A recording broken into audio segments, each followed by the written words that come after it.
क्या नाम है सर आपका? मेरा नाम विजय उमरेडकर है। अच्छा, तो यू आर ए महाराष्ट्रियन। यहाँ अच्छा, तो तेलुगु आती है आपको? थोड़ी बहुत आती है। थोड़ी बहुत आती है। अच्छा अच्छा। कभी रामायण महाभारत सुनते हैं टीवी में, टीवी पे देखते हैं क्या? हाँ, अभी हाल ही में देखा था ना, जब लॉकडाउन के दौरान आया था। अच्छा अच्छा अच्छा अच्छा अच्छा अच्छा। आप वैसे तो बचपन में देखा था, फिर से अभी आया तो फिर से देखा। आपको क्या कभी नहीं लगा कि ओरिजिनल स्टोरी से काफ़ी डिविएशंस दिख रहे हैं? ओरिजिनल स्टोरी से डिविएशन के लिए पहले मुझे तो बुक, एक्चुअली अभी तक मैंने बुक पढ़ा ही नहीं, रामायण का भी नहीं पढ़ा ना महाभारत का पढ़ा। अच्छा अच्छा अच्छा। तो उसके बारे में मैं ज़्यादा कुछ नहीं बोल सकता हूँ। अच्छा अच्छा, आपको क्या लगता है कि हमारे देश में what would have been the percentage of people who have really read the original original Ramayan और महाभारत और भागवत जो भी है? मेरे ख्याल से बड़ी मुश्किल से आज के हालत में 5% भी बड़ी मुश्किल से निकलेगी। 5%? 5% भी बड़ी मुश्किल से। अच्छा अच्छा, बहुत वो हो गया। बहुत हो गया, तो 5 तो बहुत ज़्यादा है। अच्छा बहुत हो गया। अच्छा, तो is it possible that maybe sometime in the near future, हाँ, though the books are available in the Gorakhpur press or some other areas, if the present generation is not told to connect to the original works, we will be totally losing them in the near future. हाँ, वो तो है। वो तो है। सो वो so, so, तो 100% है, क्योंकि आजकल का जो एनवायरनमेंट बन रहा है हाँ हाँ और जो वेस्टर्न कल्चर आ रहा है, हाँ, हाँ। उसके हिसाब से तो हम भूल जा रहे हैं कि वो रामायण और महाभारत। हाँ। सबसे बड़ी बात, मैं अपनी बेटी का एग्जांपल दे देता हूँ। अच्छा अच्छा दूसरे को छोड़िए। अच्छा अच्छा। हाँ, अभी तो वो 12th क्लास में है। तो आपके घर की बात है। हाँ हाँ, हाँ। दूसरों के अभी वो 12th क्लास में, जब रामायण महाभारत आ रहा है तो वो बोल रही थी कि ये क्या देख रहे हो आप। अच्छा, व्हाट इज दिस? हाँ, ये क्या देख रहे हैं, इसमें तो कुछ मज़ा भी नहीं आ रहा। हाँ। खाली डिश डिश। बस वही हो रहा है, युद्ध चल रहा है। हाँ, अच्छा तो अच्छा हमने बोला कि नहीं नहीं, ये आज की दुनिया है, ये इन लोगों ने ही बसाई हुई है। अच्छा तो अच्छा हम देख रहे हैं। अच्छा। लेकिन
ओम नमो प्रणवार्थाय शुद्धज्ञानैकमूर्तये निर्मलाय प्रशान्ताय दक्षिणामूर्तये नमः। वसुदेवसुतं देवं कंसचाणूरमर्दनं देवकी परमानन्दं कृष्णं वन्दे जगद्गुरुम्।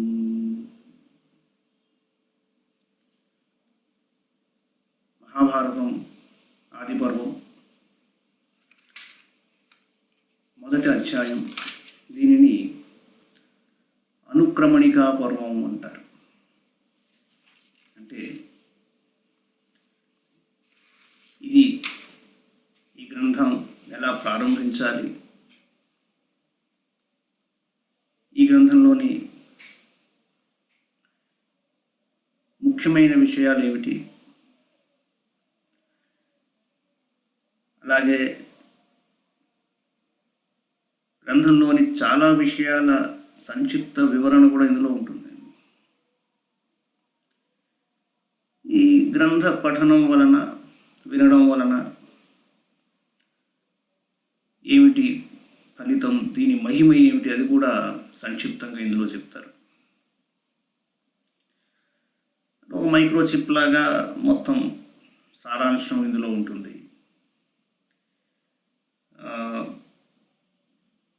దీని మొదటి శ్లోకమే చాలా మటుకు సారాంశం చెప్పేస్తుంది. నారాయణం నమస్కృత్య నరం చైవ నరోత్తమం దేవీం సరస్వతీం వ్యాసం తతో జయముదీరయేత్.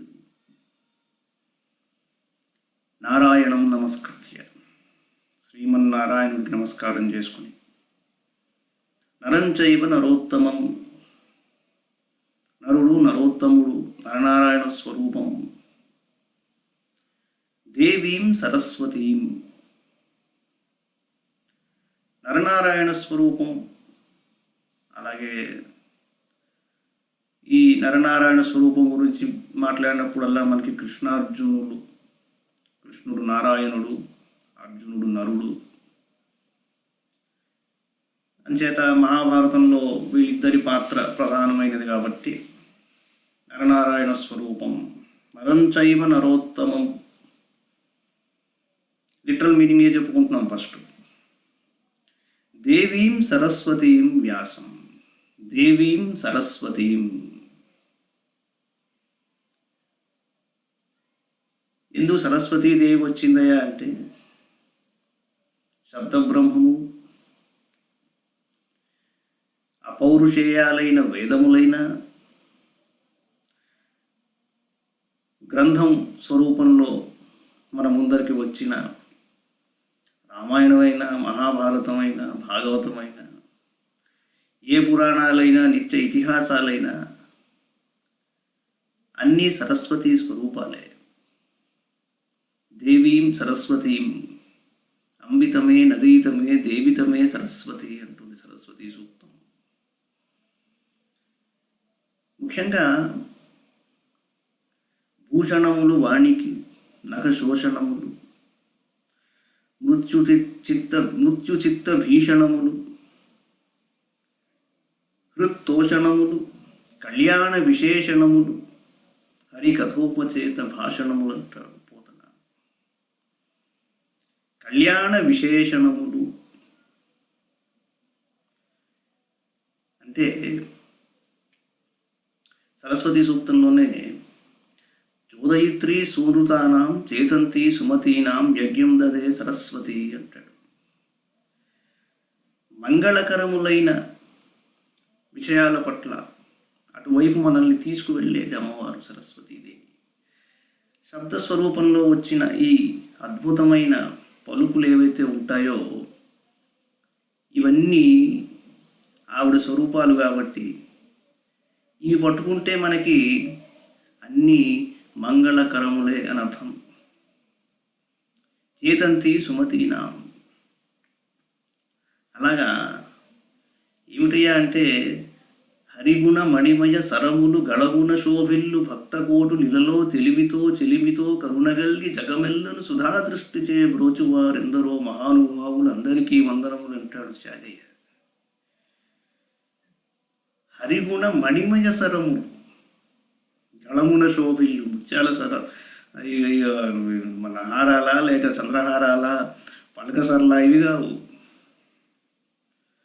హరిగుణ మణిమయ సరములు గళమున శోభిల్లు. గళమున శోభిల్లను అంటే మెళ్ళో వేసుకునే హారాలు కాదు కదా. వాక్కు ద్వారా శోభిల్లునవి ఏమిటయ్యా అంటే హరిగుణములు. అవి సరస్వతి స్వరూపాలే. అంచేత దేవీం సరస్వతీం వ్యాసం. ఇకపోతే దేవీం సరస్వతీం వ్యాసం, వ్యాసుల వారు ఆయన కూడా నారాయణుడి అంశావతారమే కాబట్టి ఆయన నోటి ద్వారా కదా ఇదంతా వచ్చింది. ఆయన కూడా సరస్వతి స్వరూపమే కదా. అంచేత దేవీం సరస్వతీం వ్యాసం తతో జయముదీరయేత్. తతో జయముదీరయేత్. ఈ జయం అనే పదం ముఖ్యంగా విజయం అంటే అమ్మవారి స్వరూపమే. విజయలక్ష్మి, జయలక్ష్మి, జయ జయ జప్య జయే జయ శబ్ద పరస్తుతి తత్పర విశ్వరుతే. అమ్మవారిని కొలిచేటప్పుడు చెప్తాం, జయ శబ్దమే అమ్మవారి స్వరూపం. ఆ మాటకొస్తే మహాభారత యుద్ధం, కురుక్షేత్ర సంగ్రామం ప్రారంభమయ్యే ముందర శ్రీకృష్ణుడు ఒకసారి అర్జునుడిని దుర్గాదేవిని స్తోత్రం చేయమంటాడు. ఆయన స్తోత్రం చేశాక అమ్మవారు ఆకాశంలో ప్రత్యక్షమయ్యి శ్రీకృష్ణుడికి ఎదురుగా కనిపించింది. కనిపించి అర్జునుడిని ఉద్దేశించి చెప్పింది, నరస్వమసి దుర్ధర్ష నారాయణ సహాయవాన్ అన్నది. అజేయస్వం రణేరీణామపి వజ్రభృత స్వయం. అంటే నువ్వు నరస్త్వమసి, నారాయణ సహాయవాన్. అంటే అర్జునుడు నారాయణుడి సహాయంతో ఉన్న నరుడు. అంటే అక్కడ నరనారాయణ స్వరూపాన్ని ఆవిడ సూటిగా చెప్పేసింది. అందుకే ఇక్కడ నరంచైవ నరోత్తమం అన్నమాట వచ్చింది, భారతానికి నాంది. ఆ మాటకు వస్తే ఇంకొద్దిగా ముందరికి వెళితే, ఇంకో స్ట్రీమ్ ఆఫ్ థాట్లోకి వెళితే, అమ్మవారిని తాం అగ్నివర్ణాం తపసాజ్వలంతీం వైరోచనీం కర్మఫలేషు దుష్టాం అంటాడు. అమ్మవారిని స్తోత్రం చేయమన్నాడు. సూర్యుడు, అగ్ని, చంద్రుడు వీళ్ళ ఉపాసనే కదా వేదవాంగ్మయం యావత్తు. మరి కర్మ దగ్గరికి వచ్చేసరికి మరి భగవద్గీతలో కర్మ సిద్ధాంతం, నువ్వు యోగిలా యుద్ధం చేయవయ్యా, యుద్ధం అనేది నీ కర్మ కానీ అది నువ్వు అది కర్మలో భాగం కానీ మరొకటి ఏదో ఇప్పుడు నేను యుద్ధం చేయడం ఏమిటి అన్న మాట అసలు నీకు రాకూడదు అన్నట్టు చెప్పాడు శ్రీకృష్ణుడు. అగ్ని సప్తిం వాజంబరం దదా జగ్ని వీరం సుత్యం కర్మనిష్టాం అంటాడు అగ్ని సూక్తంలో. అమ్మవారిని కర్మఫలేషు దుష్టాం అన్నాడు. ఇదంతా యావత్తు జయం అనేది దీనితో ముడిపడి ఉన్నది, సత్కర్మతో ముడిపడి ఉన్నది, సత్యము ధర్మముతో ముడిపడి ఉన్నది. అంచేత ఆ వైదిక పరంపరలో చెప్పిన మాట జయముదీరయేత్. అయితే ఇదే సందర్భంలో మరో శ్లోకం చాలామంది నోట మనం విన్నాం. యత్ర ధర్మోజ్యుతి కాంతిర్యత్ర హీ శ్రీ తథామతి యతో ధర్మస్తత కృష్ణో యత కృష్ణస్తతో జయ. జయ అన్న పదంతో ముగించాడు. అందుకని జయ సంహిత అన్నది ఇక్కడ చక్కగా సరిపోతుంది. తతో జయముదీరయేత్, చేపట్టండి, ఉపక్రమించండి, అనౌన్స్ ఇట్. నారాయణం నమస్కృత్య నరం చైవ నరోత్తమం దేవీం సరస్వతీం వ్యాసం తతో జయముదీరయేత్.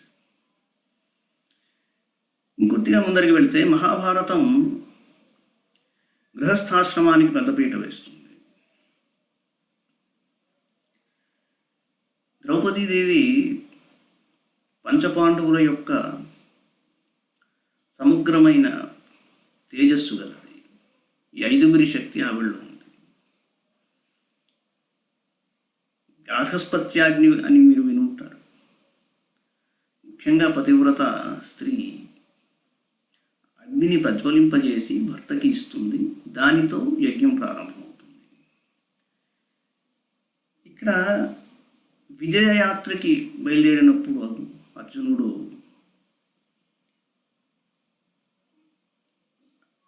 ద్రౌపది ఒక భలే మాట అంటుంది. యత్తే కుంతీ మహాబాహో జాతస్వైచ్ఛ ధనంజయ తత్తేస్తు సర్వం కౌంతేయ యథాచ స్వయమిచ్ఛసి. నీ మీద అత్తగారైన కుంతీదేవికి ఏ ఏ కోరికలు ఉన్నాయో వాటన్నిటితో పాటు నీ కోరికలు కూడా తీరాలి సుమా అని ప్రార్థన చేస్తుంది ద్రౌపది.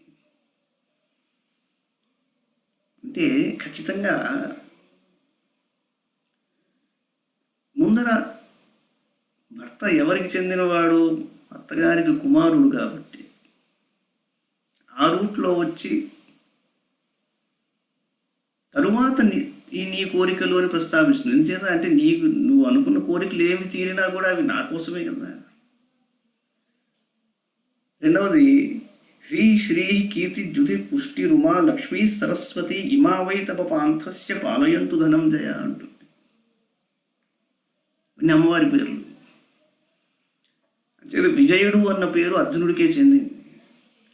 అంచేత తతో జయముదీరయేత్ అన్నాడు. బాగుంది. ఇకపోతే సైన్యం విభజన సమయంలో శ్రీకృష్ణుడు మరి అడుగుతాడు అర్జునుడు, ఏమయ్యా నా సైన్యాన్నంతా వదిలేసుకుని యుద్ధం చేయను అని చెబుతున్న నన్నే ఎందుకు ఎంచుకున్నావు నువ్వు అని ప్రశ్నిస్తాడు అర్జునుడిని. ఆయన అంటాడు, భవాంస్తు కీర్తిమాన్ లోకే తద్ యశస్వాం గమిష్యతి యశసా చాహమప్యర్థి తస్మాదసి మయా వృత. నువ్వు ఎక్కడుంటే అక్కడ యశస్సు నిన్ను అనుసరిస్తూ ఉంటుంది, అంచేత నాకు సారథ్యం వహించవయ్యా అన్నాడు. కీర్తి అన్నది అమ్మవారి స్వరూపం. అంచేత తతో జయముదీరయేత్లో చాలా నిగూఢమైన అర్థం ఉన్నది ఇక్కడ. ఇప్పుడు ఇదే రూట్లో కనుక ఇంకాస్త ఆలోచిస్తే జయ అనే ముహూర్తం గురించి కూడా మనకు ప్రస్తావన వస్తుంది భారతంలో. వృషభీ నక్షత్రయుక్తం అది. పురోహితుడు అనే ఆయన ద్రుపదుడు పంపిస్తాడు రాయవారానికి. ఆయనకి చెప్తాడు, ఫలానా జయ అనే ముహూర్తంలో నువ్వు వెళుతున్నావు, బాగుంటుంది నీకు అని చెప్పేసి. అయితే ఇదే శ్లోకం నారాయణం నమస్కృత్య నరం చైవ నరోత్తమం దేవీం సరస్వతీం వ్యాసం తతో జయముదీరయేత్ అనేది భాగవతంలో కూడా వస్తుంది. ఇప్పుడు నరనారాయణ స్వరూపం అన్నది చాలా విపులంగా మహాభారత సంగ్రామంలో మనకి చూపించారు. శ్రీకృష్ణుడి స్వరూపాలలో నరనారాయణుడి స్వరూపం ఒకటి అవడం వలన భారతం తరువాత భాగవతం చేపట్టిన వ్యాసుల వారు తిరిగి మరల ఇదే శ్లోకాన్ని భాగవతంలో చూపించారు మనకి. అంచేది ఏంటంటే ఇక్కడ ప్రారంభమయ్యి సమస్త నిత్య ఇతిహాసాలు, పురాణాలు, వాటన్నిటి సమగ్రమైన స్వరూపం జయం అని చెప్పబడింది. అంచేత మీకు భాగవతంలో కూడా ఇదే శ్లోకం యాజ్ ఇట్ ఈస్గా వస్తుంది. ఇకపోతే ఓం నమో భగవతే వాసుదేవాయ, ఓం నమః పితామహాయ, ఓం నమః ప్రజాపతిభ్య, ఓం నమః కృష్ణద్వైపాయనాయ, ఓం నమః సర్వ విఘ్న వినాయకేభ్య. లోమహర్షణపుత్ర ఉగ్రశ్రవా సౌతి పౌరాణికో నైమిషారణ్యే శౌనకస్య కులపతేర్ద్వాదశవార్షికే సత్రే సుఖాసీనానభ్యగచ్చత్ బ్రహ్మర్షీన్ సంశితవ్రతాన్ వినయావనతో భూత్వా కదాచిత్ సూతనందనః.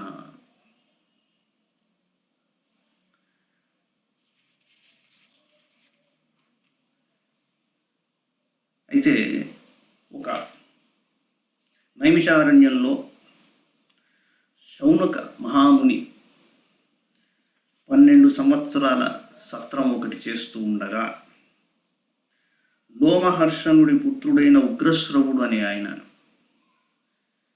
చాలా చోట్లు అలా తిరుగుతూ తీర్థయాత్రలో అక్కడ ఇక్కడ సంచరిస్తూ ఎన్నో కథలు వింటూ ఆ సత్రానికి వేయించేశారు ఆయన ఉగ్రశ్రవుడు. అక్కడికి వచ్చిన తర్వాత మహర్షులందరూ ఆయన్ని చూసి ఒక్కసారి ఆయన చుట్టూ చేరారు. చేరి, స్వామి మీరు ఎక్కడెక్కడ తిరిగి వస్తున్నారు, ఏం చేస్తున్నారు. ఈ ఉగ్రశ్రవుడు అనే ఆయనకి చాలా కథలు తెలుసు, మనకు చెబుతాడని వాళ్ళకి తెలుసు అన్నమాట. తమ ఆశ్రమమనుప్రాప్తం నైమిషారణ్యవాసినాం చిత్రా శ్రోతుం కథాస్తత్ర పరివృస్తపస్వినః అభివాద్య మునీస్తాంస్తు సర్వానేవ కృతాంజలి అపృచ్ఛస్య తపోవృద్ధిం సద్భిశ్చైవాభిపూజితః. వాళ్ళందరూ చేరగానే అందరూ కుశల ప్రశ్నలు వేసుకుని ఉగ్రశ్రవుల వారికి ఆసనం సమర్పించి అర్ఘ్యం పాద్యం అన్నీ సమర్పించి కూర్చోబెట్టి, ఏమండి ఎక్కడెక్కడికి వెళ్ళి వస్తున్నారు ఇవన్నీ అడిగారు. సర్వేష్వేవ తపస్విషు నిర్దిష్టమాసనం భేజే వినయాన్ లౌమహర్షణి. ఆయన కూర్చున్నారు ఉగ్రశ్రవుల వారు. సర్వేష్వేవ తపస్విషు సుఖాసీనం తతస్థం తు విశ్రాంతముపలక్ష్య చ. ఒకసారి ఆయన కొద్దిగా విశ్రాంతి తీసుకున్నాక ఒకానొక మహర్షి ఒక ప్రశ్న అడిగాడు. ఏమిటయ్యా అంటే, కుత ఆగమ్యతే సౌతే చాయం విహతస్త్వయా కాల కమలపత్రాశ్చ సంసైతత్ పృచ్ఛతో మమ. మీరు ఎక్కడి నుంచి వస్తున్నారు, ఎక్కడెక్కడ మీరు ఆనందపూర్వకంగా ఉన్నారు, మీరు కాస్త చెప్పండి అన్నాడు. ఏవం పృష్టోబ్రవీత్ సమ్యక్ యథా వల్లౌ మహర్షణి వాక్యం వచన సంపన్నస్తేషాం చ చరితాశ్రయం తస్మిన్ సదసి విస్తీర్ణే మునీనాం భావితాత్మనాం. ఉగ్రశ్రవుల వారు చాలా మంచి వక్త ఆయన. అలా ఆయన అడగగానే ఒకసారి అందరినీ ఉద్దేశించి ఇలా అన్నాడు.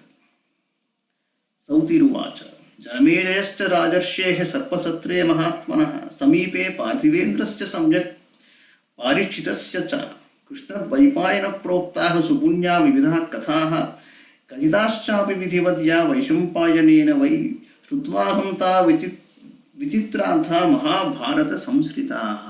మహాభారతం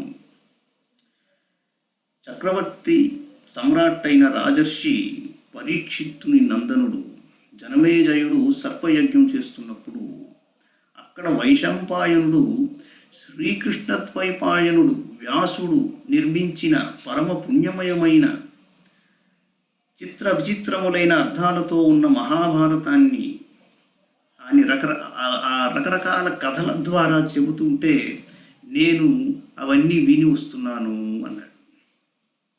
బహూని సంపరిక్రమ్య తీర్థాన్యాయతనాని చ సమంత పంచకం నామ పుణ్యం ద్విజ నిషేవితం గతవానస్మితం దేశం యుద్ధం యత్రాభవత్పురా కురూణాం పాండవానాం చ సర్వేషాం చ మహీక్షితాం. సమంత పంచకం కురుక్షేత్రం యొక్క అసలు పేరు. అక్కడికి వెళ్ళాను, అక్కడే మహాసంగ్రామం జరిగింది, అక్కడి నుంచి ఇక్కడికి వస్తున్నాను, ఎన్నో తీర్థాలని దర్శించుకున్నాను నేనన్నాడు. దిదృక్షురాగతస్తస్మాత్ సమీపం భవతామిహ ఆయుష్మంతః సర్వ ఏవ బ్రహ్మభూతా హి మే మతాః అస్మిన్ యజ్ఞే మహాభాగాః సూర్యపావకవర్చసః. మీ అందరినీ దర్శించుకోవాలని చెప్పేసి ఇక్కడికి వచ్చాను. మీరందరూ బ్రహ్మస్వరూపములు. ఈ యజ్ఞంలో మీరంతా సూర్యుడు అలాగే అగ్నివలే సమానమైన తేజస్సుతో విరాజిల్లుతున్నారు అన్నాడు. హృదాభిషేకా శుచయ కృతజప్యా హృదాగ్నయ భవంత ఆసనే స్వస్థా బ్రవీమి కిమహం ద్విజాః పురాణ సంహితా పుణ్యా కథా ధర్మార్థ సంశ్రితా ఇది వృత్తం నరేంద్రాణాం ఋషీణాం చ మహాత్మనాం. చాలా ఆసక్తికరమైన ప్రశ్న అడిగాడు ఉగ్రశ్రవుడు. ఏమిటంటే, ఏం చెప్పమంటారు నన్ను? ధర్మము అర్థము ఆ రెండిటి మధ్యలోని గూఢమైన రహస్యములు, వాటన్నిటితో కూడిన పురాణ కథలు చెప్పాలా? అంతఃకరణ శుద్ధి చేసే పురాణ గాథలను వినిపించమంటారా? లేక ఉదార చరిత్రులు మహానుభావులైన ఋషుల యొక్క, మహారాజుల యొక్క పవిత్రమైన చరిత్రల గురించి చెప్పమంటారా అన్నాడు. అన్నిటినీ కలుపుకున్నది ఏదైతే ఉన్నదో అది ఇది అని చెప్పే విధానం చూడండి. ఒక ఆప్షన్ ఇచ్చి ఈ రెండిట్లో ఏం చెప్పమంటారు అని అడిగాడు ఆయన. వాళ్ళేం చెప్తున్నారో వినండి. ఋషయ ఊచు వైపాయనేన యత్రోక్తం పురాణం పరమర్షిణ సురైర్ బ్రహ్మర్షిభిశ్చైవ శ్రుత్వా యదవిపూజితం తస్యాఖ్యాన వరిష్ఠస్య విచిత్ర పదపర్వణః సూక్ష్మార్థన్యాయయుక్తస్య వేదార్థైర్భూషితస్య చ భారతస్యేతిహాసస్య పుణ్యాం గ్రంథార్థసంయుతాం సంస్కారోపగతాం బ్రాహ్మీం నానాశాస్త్రోపబృంహితాం జనమేజయశ్చ యాం రాజ్ఞో వైశంపాయనోక్తవాన్ యథావత్స ఋషిస్తుష్ట్యాత్ సత్రేద్వైపాయనాజ్ఞయా వేदैश्चतुर्भिस्संयुक्तां व्यासस्याद्भुतकर्मणः संहितां श्रोतुमिच्छामः पुण्यां पापभयापहाम्. మహానుభావ, ఓ ఉగ్రశ్రవ, వ్యాసుల వారు అతి ప్రాచీనమైన ఇతిహాస రూపమైన పురాణాన్ని వర్ణించి ఉన్నారు. అది మేము విన్నాము, అలా చేశారని విన్నాము, కానీ అందులో ఏముందో మేము ఇంకా వినలేదు. దేవతలు, ఋషులు వారి వారి లోకాలలో ఆ కథలు విని ప్రశంసించారు. చాలా శ్రేష్టమైనది, ఒక్కొక్క పదము వాక్యము విచిత్రమైన శబ్ద విన్యాసములతో కూడినది, రమణీయమైన అర్థాలతో పరిపూర్ణమైనది. ఇందులో అయితే ఆత్మ పరమాత్మ యొక్క సూక్ష్మ స్వరూపము యొక్క నిర్ణయం, అలాగే అనుభవం కోసం అనుకూలమైన యుక్తులు నిండి ఉన్నాయో, సంపూర్ణమైన వేదముల యొక్క తాత్పర్యానుకూలమైన అర్థంతో అలంకృతములై ఉన్నాయో ఆ భారత ఇతిహాసాన్ని మాకు వినిపించవయ్యా. పుణ్యమయమైన గ్రంథం అది, గుప్తమైన భావములతో ఉన్నది, ఆ భావాలని స్పష్టంగా చెప్పేది. అలాగే సమస్త శాస్త్రముల యొక్క అభిప్రాయాన్ని వినిపిస్తూ సమర్థించేదిగా ఉంటుంది. వ్యాసుల వారి సంహిత అది, దానిని మేము వినాలనుకుంటున్నాము. 4 వేదముల యొక్క అర్థంతో నిండి ఉన్నది అని మాకు తెలిసింది. పాపము భయము ఈ రెండింటినీ నాశనం చేసేదని తెలిసింది. భగవంతుడైన వేదవ్యాసుడి ఆజ్ఞతో జనమేజయుని యజ్ఞంలో మహర్షి వైశంపాయనుడు ఆనందంతో చక్కగా దీనిని అక్కడ వివరించారని తెలుస్తోంది. అది మాకు చెప్పవయ్యా అని అడిగారు ఈ మహర్షులందరూ. అంటే ఒక ముక్కలో ఇది గ్రంథం, ఇందులో ఇది ఉంది, అది అంతా ఉంది, మొత్తం ఇందులోనే అని చెప్పడం అన్నది ఒక సంవాదం ద్వారా తేల్చి చెప్పడం జరిగింది. ఇందులో ఈ రెండిట్లో ఏం చెప్పాలని ఆయన అడగడం ఉగ్రశ్రవుల వారు. వీళ్ళు ఆ రెండిట్లో ఏది వీళ్ళు చెప్పలా, అలా ఇలా ఇది చెప్పని అడగల. అన్నీ కలబోసి ఉన్న మహాభారతం ఏదైతే ఉన్నదో